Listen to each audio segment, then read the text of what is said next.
नमस्ते बाबु नानीहरू, हामी दुईटा हिसाबका साथ उपस्थित भएका छौँ। यो दुईटालाई कसरी सल्भ गर्ने?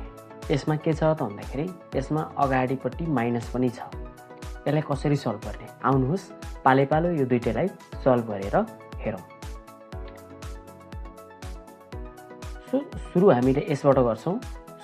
यसमा चाहिँ हामीले के गर्न पर्यो त भन्दाखेरि हामीले बुझ्नुपर्ने कुरा त तपाईहरुले सम्झिनु भएको छ। योभन्दा अगाडिको भिडियोहरुमा मैले पटक पटक यो कुरा भन्ने गरेको छु, किनभने प्राय विद्यार्थीहरूले यही नै बिगार्ने गर्नुहुन्छ, हो किन?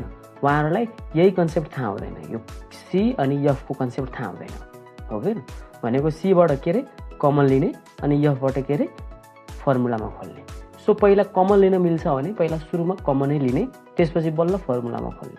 अब यहाँ हेर्नुस् त, कमन लिन मिल्छ त? यहाँ पक्कै पनि कमन लिन मिल्छ। सुरुमा कमन के लिने? सुरुमा त यहाँ माइनसै कमन लिन मिल्छ, हैन? यहाँ प्लस भनेको त के हो? यो त माइनस इन्टु माइनस हो। प्लस भनेको के हो रे?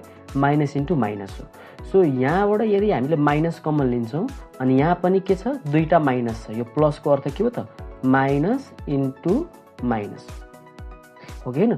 अब यो यहाँबाट माइनस कमन लिँदाखेरि यहाँबाट एउटा माइनस आउँछ, हैन? माइनस कमन लिँदाखेरि त यहाँबाट अर्को माइनस बाँकी रहन्छ, भनेको यो प्लस यहाँ नभएर अब के हुन जान्छ त? माइनस हुन जान्छ, भनेको यहाँबाट माइनस कमन लिन मिल्छ भन्ने कुरा भयो। कुरा बुझ्नुभयो? बुझ्नु भएन?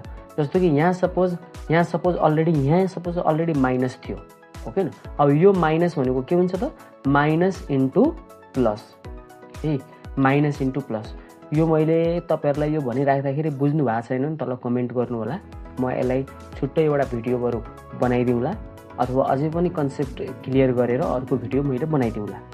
सपोज यहाँ प्लस छ, यदि यहाँ प्लस नभएर यहाँ माइनस भएको भए के कमन आउँथ्यो त? यहाँ माइनसको कति बेला कसरी हुन्छ?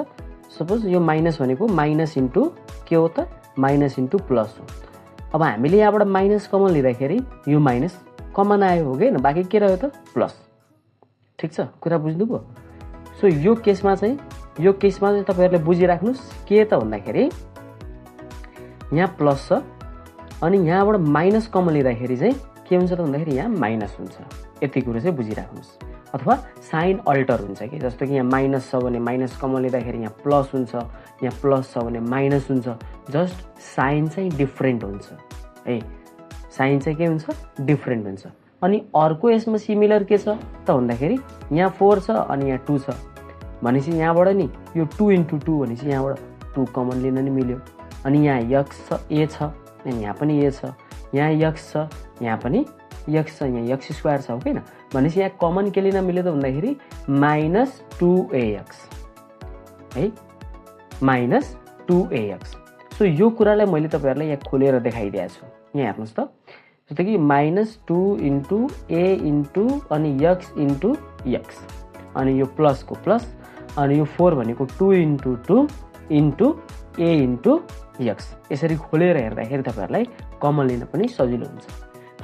मैले अघि के भने? माइनस कमन लिन मिल्छ भनेर। माइनस कमन अनि बाँकी अर्को सिमिलर के त? 2a अनि यक्स। यहाँ 2 छ, है, ल हेर्नुस् त, जस्तो कि यहाँ के छ? यहाँ 2 छ, यो 2 कमन आयो, ठिक छ? अनि यहाँ अर्को के छ? यो 2 र 2 कमन आयो, अनि यो ए र ए पनि के भयो त भन्दाखेरि यहाँ कमन आयो, ठिक छ? अनि यो यक्स अनि यो यक्स पनि के भयो त? यहाँ कमन आयो, है, कमन आयो। अब बाँकी के रह्यो त? यसमा बाँकी रह्यो यो यक्स, अनि यतापट्टि बाँकी रह्यो के त? यो 2, हो कि हैन? यतापट्टि बाँकी रह्यो के त? यो 2।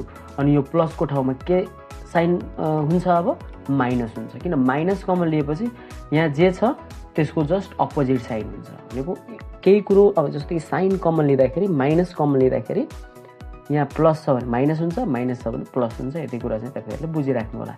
यदि बुझ्नु भयो भने तल कमेन्ट गर्नुस्। यक्स माइनस 2 भयो, हैन? यहाँ बाँकी रह्यो यो यक्स, अनि यहाँ बाँकी रह्यो यो 2, अनि यो चाहिँ माइनस कमन लिएको भएर यो प्लस चाहिँ के भयो? अब यो माइनस भयो। आउनुहोस् अर्को हिसाब हेरौँ। अर्कोमा के छ? माइनस 9a स्क्वायर अनि प्लस 16। सेम त्यही कन्सेप्ट हो, अघिकै कन्सेप्ट हो, हैन? हामीले त सुरुमा माइनस कमन लियौँ, ठिक छ? सुरुमा हामीले के गर्यौँ त माइनस कमन लियौँ। माइनस कमन लिइसके पछाडि अर्को के कमन लिन सकिन्छ 9 र 16 मा केही कमन छ केही पनि कमन छैन कमन लिन मिलेन हो कि न। अब a स्क्वायर छ यहाँ केही पनि छैन सो यहाँबाट कमन के लिन मिल्यो त अरु कमन लिन मिलेन। अब हामीले के गर्ने त भन्दाखेरि a square minus b square को फर्ममा यसलाई खोल्न सकिन्छ त फर्मुलामा खोल्न पर्यो नि त कमन लिन नमिलेपछि त फर्मुलामा खोल्न पर्यो भनेको अब यो 9 के हुन्छ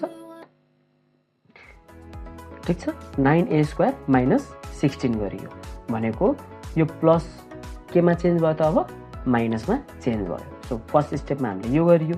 सेकेन्ड स्टेपमा हामीले के गर्छौं त फर्मुलामा खोल्नको लागि हामीले प्रयास गर्न पर्यो। सो यहाँ a स्क्वायर छ यो 9 लाई पनि 3 स्क्वायर बनाउन पर्यो 16 लाई पनि 4 को स्क्वायर गर्न पर्यो। यो भन्दा अगाडिको भिडियोहरुमा हामीले गरेका छौं तपाईहरुले त्यो चेक आउट गर्न सक्नुहुन्छ है।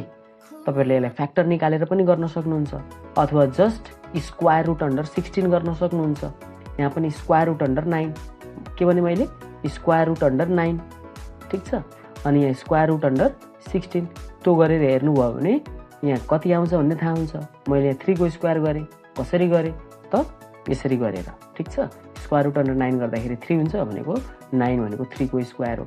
स्क्वायर रुट अन्डर 16 गर्दाखेरि 4 आउँछ भनेको 16 भनेको 4 को स्क्वायर हो भन्ने हिसाबले ठीक छ। अब यो गरियो।